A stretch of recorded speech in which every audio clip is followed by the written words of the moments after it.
অনেকে বলে আমি পড়াশোনা করার জন্য অথবা জব প্রিপারেশন নেওয়ার জন্য মানে মোটিভেশান পাই না, নিজেকে মোটিভ রাখতে পারি না। মোটিভেশন হচ্ছে নিজের কাছে। তোমার বর্তমান পরিস্থিতি, নেতিবাচক পরিস্থিতি এবং তোমার পারিবারিক ব্যাকগ্রাউন্ডে তোমাকে মোটিভেট করতে পারে। তোমার ঘরের সংসারের অভাব, কষ্ট, যন্ত্রণা এবং তোমার নিজের যে বেকার অবস্থায় আছো, যৌবনকাল চলে যাচ্ছে কিন্তু নিজের মতো করে তুমি খেতে পারছো না, কাপড় পরতে পারছো না, নিজের মতো করে নিজের পিছু টাকা খরচ করতে পারছো না, তোমার একটা আফসোস, কষ্ট, যন্ত্রণা। তো ওই জিনিসগুলো তোমাকে সারা জীবন বয়ে বেড়াতে হবে যদি তুমি পড়াশোনা না করো। আর এখন হয়তো মা বাবা আছে কিন্তু একটা সময় থাকবে না, এটাই নিয়ম, এটাই নর্মাল।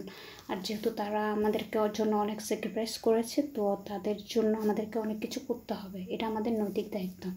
তাছাড়া তোমার এবং তোমার হাজব্যান্ড বলো, ওয়াইফ বলো, সন্তান বলো, ওদের মৌলিক অধিকার, মৌলিক চাহিদাগুলো অন্ন, বস্ত্র, বাসস্থান, শিক্ষা, চিকিৎসা এবং এ ব্যয়বহুল জীবনে অথবা সময়টাতে সামনে আরও বেশি কঠিন হবে। এই তোমার ঘর করতে হবে, বা তারপরে নিজে সন্তানের মৌলিক চাহিদাগুলো পূরণ করতে হবে, তাদেরকে মানুষ করার জন্য টাকা ইনভেস্ট করতে হবে।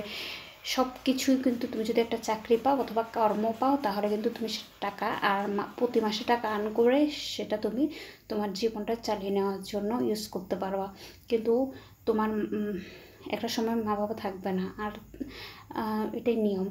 আর তোমার ভাই বোন, চাচা, যতজন আছে কেউ তোমাকে কখনো হেল্প করবে না, কেউ একটা ভালো পরামর্শ দেবে না, কেউ এক পয়সাও দেবে না, এটাই নিয়ম, এটাই হার্ড রুল।